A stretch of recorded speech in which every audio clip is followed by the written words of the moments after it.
नमस्कार, बहुत स्वागत है आप सभी का। मैं हूं आपके साथ नैना यादव, लेकर हाजिर हूं हमारा खास शो इंडिया बोल रहा है। हॉर्मुज के समंदर में ईरान ने अंगद की तरह पैर क्या जमाया। सुपर पावर कहा जाने वाला अमेरिका, उसके तो पसीने ही छूट गए। जो डोनाल्ड ट्रंप कल तक आग उगल रहे थे, आज उनकी हेकड़ी निकल गई है। कल तक युद्ध की धमकी देने वाले डोनाल्ड ट्रंप अब ईरान के सामने सीज फायर की भीख मांगते हुए नजर आ रहे हैं।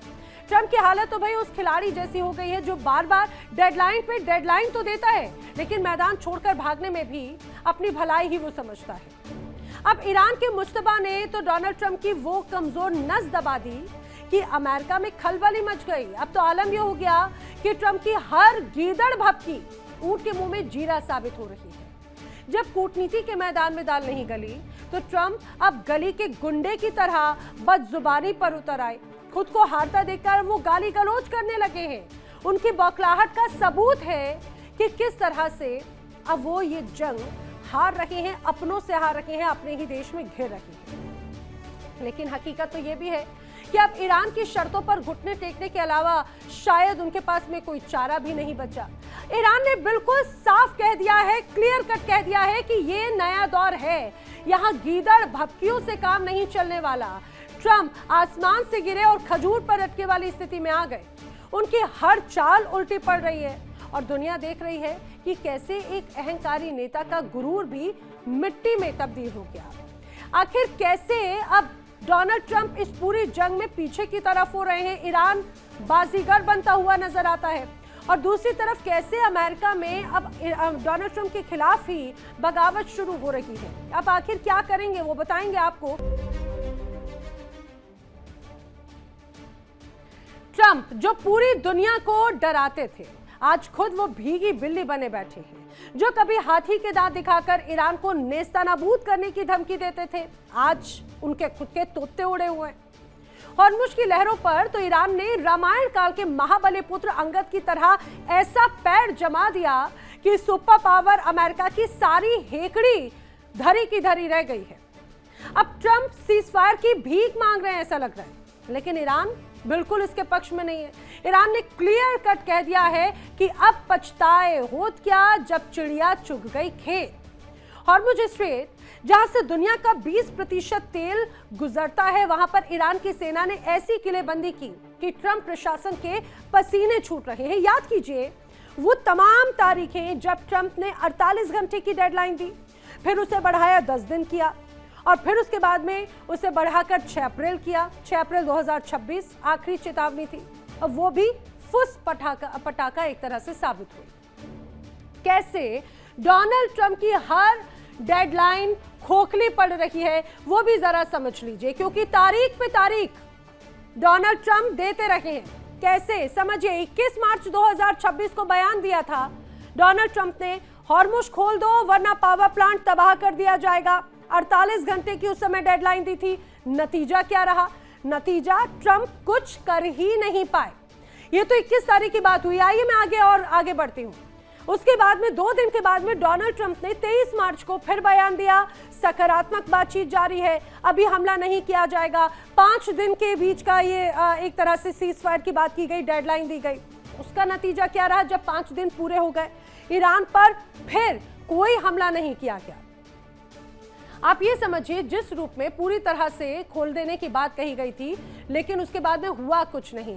अब आगे बढ़ते हैं, बात अगली तारीख की कर ली जाए। 26 मार्च को बयान आया था, इस डेडलाइन को 10 दिनों का विस्तार कर दिया था और बयान दिया था बातचीत चल रही है, कोई हमला नहीं हुआ। आप ये समझिए, स्टॉक मार्केट में गिरावट हुई ईरान के कथित अनुरोध के बाद में। डोनाल्ड ट्रंप ने डेडलाइन को 10 दिन और बढ़ाकर 6 अप्रैल कर दिया, रात 8 बजे तक। नतीजा क्या रहा? ईरान पर कोई हमले उस रूप में नहीं किए गए, लेकिन हमले लगातार जारी थे, लेकिन जिस रूप में बड़े धमाके की बात कही गई थी वैसा कुछ नहीं हुआ। 30 से 31 मार्च के बीच की बात, बयान क्या है? समझौता नहीं हुआ, तेल कुओं को निशाना बनाएंगे। ट्रंप चेतावनी दे रहे थे, अगर समझौता नहीं होता है तो ईरान के तेल कुएं निशाने पर होंगे, अन्य बुनियादी ढांचों को भी निशाना बनाया जाएगा। लेकिन नतीजा, ईरान ने हमला कर दिया, और ये कहा जाए और आक्रामकता से हमला किया। फिर 4 से 5 अप्रैल की बात, जो ताजा डेडलाइन है, शनिवार को 4 अप्रैल को एक बार फिर से 48 घंटों की चेतावनी दी गई, जिसे रविवार 5 अप्रैल को एक बार फिर से बढ़ाया गया और वो बढ़ाकर कर दी गई 7 अप्रैल की, मंगलवार की, जो कल देखा जाए रात 8 बजे अमेरिका के समय के अनुसार। लेकिन ट्रंप फिर से सीजफायर की तारीख बढ़ाने में लगे हुए हैं। अब से कुछ देर के बाद में उनका एक संबोधन भी है। ट्रंप बार बार अपनी ही डेडलाइन से पीछे हट रहे हैं और इसे कहते हैं थूक कर चाटना। कभी कहते हैं ईरान को पाषाण युग में भेज देंगे, अगले ही पल कूटनीति के मेज पर सीजफायर की सेटिंग करने लग जाते हैं। ईरान के नए नेतृत्व और मुश्तबा ने तो डोनाल्ड ट्रंप को सीधे कमजोर व्यक्ति कहा और ये कहा जाए कि वो कमजोर नस पकड़ ली, जिसे छूते ही व्हाइट हाउस में खलबली मच गई है। ईरान में अब डोनाल्ड ट्रंप पूरी तरह से फंस गए हैं। अब उनके लिए डील आखिरी रास्ता है। कैसे, वो भी आपको समझाते हैं। अब किस तरह से ईरान अपनी शर्तें थोप रहा है जो पहले अमेरिका थोप रहा था। अब ईरान में डोनाल्ड ट्रंप फंस गए और कहा जा रहा है कि डील ही एकमात्र रास्ता है। अब आप इसको भी समझिए, खासतौर से तेल पर कब्जे के लिए डोनाल्ड ट्रंप की डील डिप्लोमेसी जमकर की जा रही है। डोनाल्ड ट्रंप तो दावा करें भाई ईरान से डील की अच्छी संभावना है, लेकिन ईरानी सरकार से बातचीत का दावा भी उनकी तरफ से किया जा रहा है। स्टीव विटकॉफ और कुशनर बातचीत कर रहे हैं, ऐसे दावे किए जा रहे हैं और बातचीत की वजह से डोनाल्ड ट्रंप ने नई डेडलाइन दी। बातचीत के चलते अमेरिका ने बड़े हमले फिलहाल रोक दिए गए हैं, ऐसा कहा जा रहा है। लेकिन आखिर ये समझिए कि डील का एजेंडा आखिर है क्या, उसके अलग अलग हिस्से हैं। समझिए, डील का एजेंडा पहला, अरब में युद्ध विराम, क्योंकि अरब में हमले जो ईरान कर रहा है उससे बहुत नुकसान हो रहा है अमेरिकी कंपनीज को, अमेरिकी सैन्य ठिकानों को। दूसरा डील का मुख्य एजेंडा है Hormuz, straight of Hormuz. America चाहता है स्ट्रेट ऑफ हॉर्मुज खोल दिया जाए क्योंकि उससे भी आर्थिक नुकसान का सामना करना पड़ रहा है, लेकिन ईरान यहां पर अड़ा हुआ है। तीसरा, अब डील का एजेंडा समझिए ईरान का न्यूक्लियर प्रोग्राम, जो कि ईरान बोलता है भाई हमारी ताकत है, हम क्यों छोड़ेंगे, लेकिन अमेरिका और इजराइल कह रहे हैं वो तो छोड़ना पड़ेगा। बात कई बार इन तमाम बिंदुओं पर अटक रही है। इसके अलावा इतना ही नहीं, ईरान की जो मिसाइल पावर है वो भी इजराइल और अमेरिका को बहुत खलती है, क्योंकि इन्हीं मिसाइल पावर की वजह से इस युद्ध में अमेरिका और इजराइल बहुत पीछे हो गए। ईरान ने बाजी मार ली और उस पर भी, एजेंडे पर भी इस पर बातचीत चल रही है। मिडिल ईस्ट में शांति स्थापित करना ये मुख्य तौर से एजेंडे में शामिल है।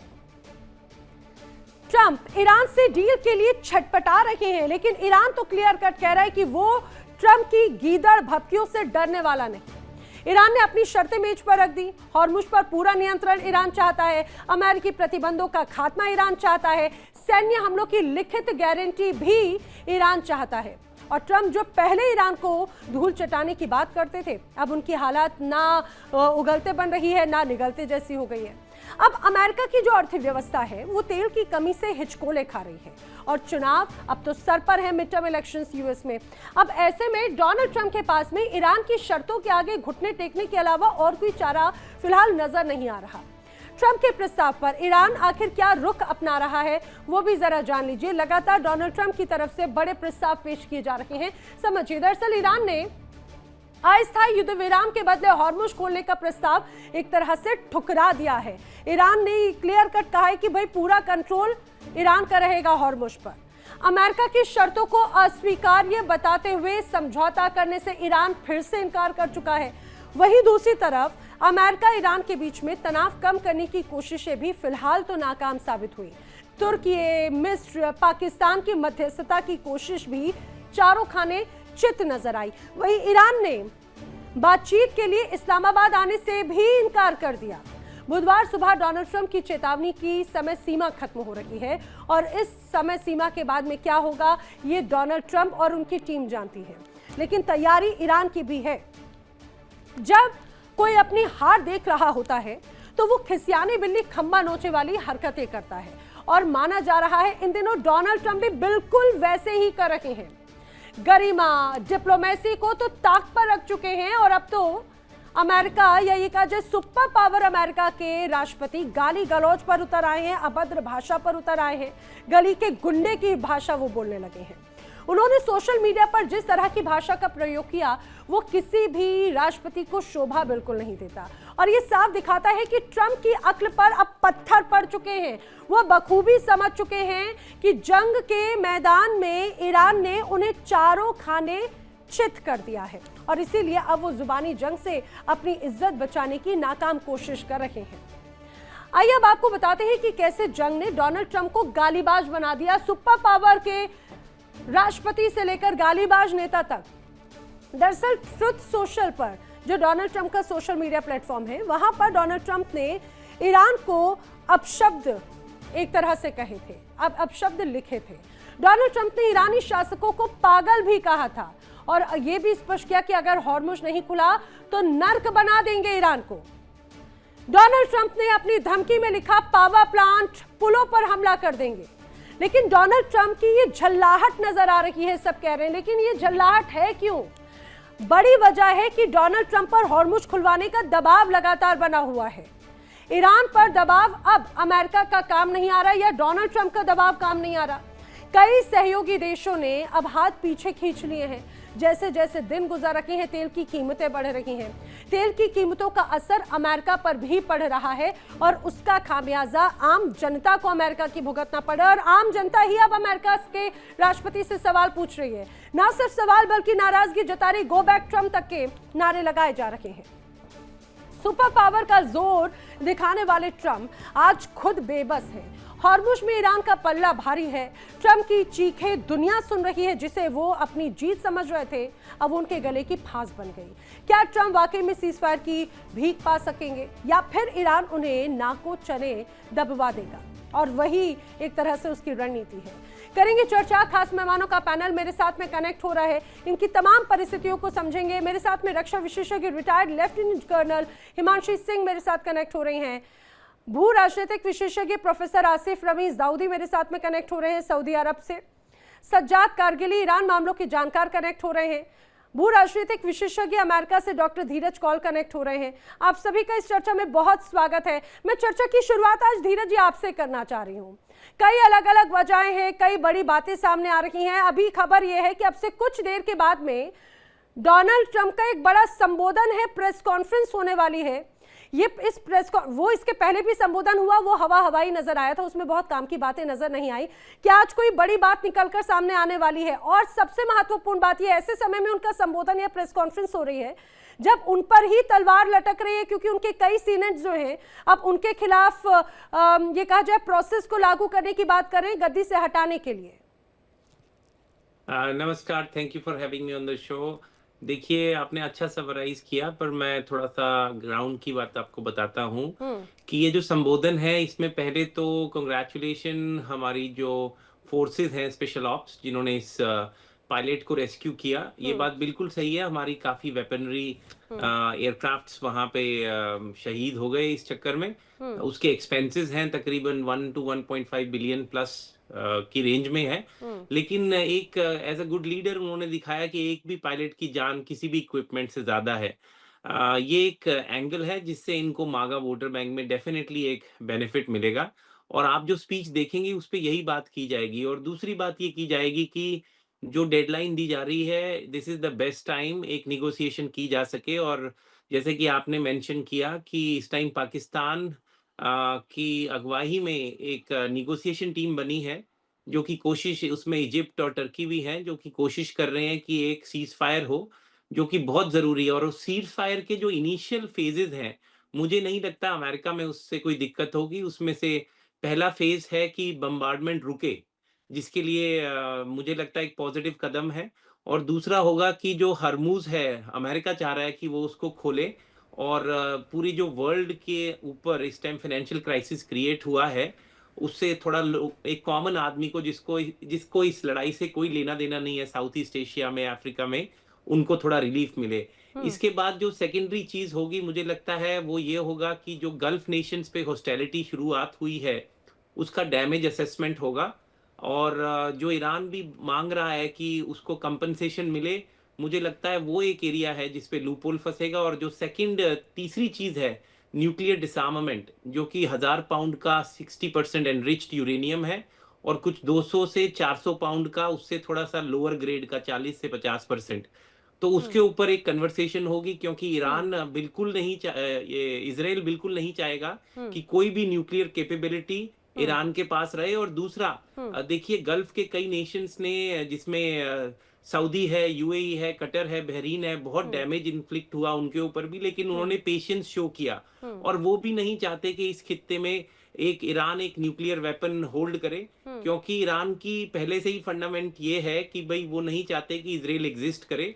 और सऊदी की जो प्रोग्रेसिव थॉट प्रोसेस है, और हमारे यहाँ फ्रेंड धीरज जी, बैठे हैं ये सऊदी सारी से। बातें मैं बिल्कुल समझ गई, लेकिन बात यही है कि खास तौर से चाहे बात मिडिल ईस्ट में तो एक बड़ा चैलेंज है, लेकिन खुद अमेरिका के कई ऐसी रिपोर्ट्स या कई सीनेट्स या कई ऐसी इंटरनल रिपोर्ट्स आई, उसमें ये बार बार कहा गया कि ईरान अमेरिका के लिए कोई थ्रेट नहीं था। तो अमेरिका ने जो बेगानी शादी में अब्दुल्ला दीवाना वाली जो बात कही, आखिर वो क्यों इस रूप में उतरा? और सिर्फ वो वही नहीं, ये क्या मिस कैलकुलेशन का ही नतीजा रहा? पूरी दुनिया के लिए मुसीबत खड़ी कर दी ना। मैं इसी क्वेश्चन पे आता हूं, जो आपने ये स्पेसिफिक लेजर फोकस क्वेश्चन पूछा है, मैं उसी का आंसर देता हूं आपको। देखिए यहाँ पे सेंटिमेंट हमारे बहुत बड़े अपने खुद के मुद्दे हैं, जिसमें इन्फ्लेशन है, जॉबलेसनेस है, कुछ हद तक पॉलिटिकल मुद्दा एप्स्टीन फाइल भी है। कईयों का ये मानना है डिफ्लेक्शन टेक्निक था और ईरान हमारी वॉर थी ही नहीं। ये इसके ऊपर काफी यहाँ पे डिबेट हो रहा है और लोग इसमें सपोर्ट भी कर रहे हैं। ऑयल की प्राइसेस यहाँ पे, हमारा गैस प्राइस जो $3 एवरेज था 4 है, डीजल 4 से 5.5 पहुंच चुका है, और इसका तकरीबन 20% इन्फ्लेशन पे फर्क पड़ेगा। मैं फाइनेंस से कनेक्टेड हूं, मैं नेक्स्ट राउंड में आपको नंबर दे सकता हूं, लेकिन ये बात आपने बिल्कुल सही बोली। अमेरिका में एक सेंटिमेंट है कि ईरान हमारी वॉर नहीं थी। क्या इजराइल की वॉर थी? यस, ये इजराइल की वॉर थी। क्या हम चाहते हैं कि इजराइल के पास एक इंडिपेंडेंट नेशन सरवाइव का ऑप्शन होना चाहिए? बिल्कुल चाहते हैं, लेकिन किस कीमत को हम चुका सकते हैं इस टाइम पे, जब हमारा खुद की कंट्री के अंदर इश्यूज चल रहे हैं? तो इस पे एक बहुत बड़ा डिबेट यूएस में डिफरेंट मीडिया चैनल्स पे बिल्कुल हो रहा है। लेकिन हैविंग सेड दैट, ये बात हम लोग इस बात को समझते हैं कि ईरान को एक न्यूक्लियर नेशन, जो कि हमारे खाड़ी के मित्र देश हैं, उनके लिए भी एक एग्जिस्टेंशियल थ्रेट क्रिएट हो सकता है। और आपने देखा उन्होंने कुछ भी नहीं किया था ईरान पे, लेकिन उनके इंस्टॉलेशंस के ऊपर ईरान ने अटैक किया, जो कि डोमेस्टिक इंस्टॉलेशन थे, यूएस बेसिस नहीं, एक कॉमन आदमी को भी इफेक्ट हो रहा है और वहां पे काफी क्षति पहुंची है। पिछले कुछ वक्त से जो बड़े हमले धमाके हुए हैं, जैसे जैसे इंटेंसिटी बढ़ रही है, वो आम जनता की तरफ बढ़ रही है। मैं हिमांशी जी का रुख करते हुए इस बात को समझना चाह रही हूँ, फिर मैं अलग अलग देशों के विशेषज्ञों का रुख करती हूँ। हिमांशी जी, जो अभी देखिए धीरज जी ने कई बातें कही कि ये एक बहुत बड़ा थ्रेट रहा, इस बात को तो पिछले कई दशकों से, कई सालों से ये बातें होती रही, इवन यूरेनियम संवर्धन तक की बात होती रही। जब ये इतना बड़ा थ्रेट था, तो क्या उन न्यूक्लियर साइट्स को ही टारगेट करते हुए पूरी दुनिया के लिए मुसीबत क्रिएट करना, ये थ्रेट अब नया क्रिएट किया जा रहा है क्या? और ये क्या उसका जिम्मेदार इजराइल और अमेरिका होगा? नमस्कार, जय हिंद। देखिए, ये कहना मुझे लगता है पूरी तरह से उचित नहीं है कि ईरान सबके लिए थ्रेट था। देखिए 1979 से पहले तो इजराइल और ईरान में बड़ी दोस्ती थी। देखिए, सारा फसाद जो है वो तब शुरू हुआ जब अमेरिका ने वहां पर तख्ता पलटने की कोशिश की थी, जब उन्होंने शाह को बिठाया था। देखिए, ये एक नेल्सन मंडेला का कथन है, जिन्होंने कहा था कि अगर दो देश लड़ रहे हैं तो ये समझ लीजिए कि अमेरिका उसमें से एक में होके आया है। तो ये बहुत क्लियर सी बात थी कि अमेरिका ने कोशिश की कि ईरान को कंट्रोल किया जाए और वहां पर उनके मतलब की सरकार हो, जहां से वो तेल और उनके बाकी संसाधनों का दोहन कर सके। जब 79 में वहां पर खुमैनी आए, तब से ये सारा जो बवाल है वो शुरू हुआ है। और देखिए, इराक में हमने देखा था कि इराक में लगातार अमेरिका कह रहा था कि they have the weapons of mass destruction, लेकिन वहां कुछ नहीं मिला। तो ये एक छद्म है जो अमेरिका अपनी जो उसकी पॉलिसी है, जिसको आप मोनरो डॉक्ट्रिन कह लो या जो भी कह लो, उसके हिसाब से कवर करने की कोशिश करता है। वो हमेशा किसी देश को थ्रेट बताता है और फिर उस पर हमला कर देता है। जहां तक ईरान की बात है, तो ईरान एक वहां पर सुन्नी देश है, बाकी सब शिया देश, सॉरी, एक शिया देश है और बाकी सारे जो है वो सुन्नी देश हैं। जहां तक ईरान की बात है, तो देखिए ईरान की जो पूरी मजलिस है वो पढ़े लिखे समझदार लोग हैं। ऐसा नहीं है कि उन्होंने एक बातचीत की कोशिश नहीं की थी, वो टेबल पे बैठे हुए थे और जिस तरह की बातें वो अमेरिका की मान रहे थे, जैसी शर्तें वो मान रहे थे, उसको देखते हुए न सिर्फ यूएस के बल्कि जो लोग एनालाइज करते हैं यूके से भी, उन्होंने कहा था कि वी आर सरप्राइज कि ईरान इन तरह की बातों को मारने को तैयार है। लेकिन आप टेबल से उठ के गए। डोनाल्ड ट्रंप ने JCPOA को स्क्रैप कर दिया। उन्होंने कहा कि बराक ओबामा ने बहुत ज्यादा ईरान को ढील दे रखी थी। आप लड़ना चाहते थे क्योंकि there is a lobby in America जो जूइश लॉबी है और जो डोनाल्ड ट्रंप के जो इलेक्शंस है उसको भी फंड किया था। और कहीं ना कहीं देखिए 57 के करीब मुस्लिम देश हैं जिनसे इजराइल का ये मानना है कि उसको थ्रेट है। तो वो लॉबी जो है वो कोशिश कर रही थी कि ईरान को खत्म किया जाए, क्योंकि देखिए इजराइल के पास में भी 200 के करीब। लेकिन हिमांशु जी, ये तो एक पूरी सभ्यता को खत्म करने वाली बात है। देखिए इंडिया डेली 24/7 अब आपकी स्मार्ट टीवी पर। इंडिया डेली मौजूद है सभी डिजिटल प्लेटफॉर्म पर लाइव और लगातार। इंडिया डेली 24/7 हर दिन राष्ट्र को समर्पित।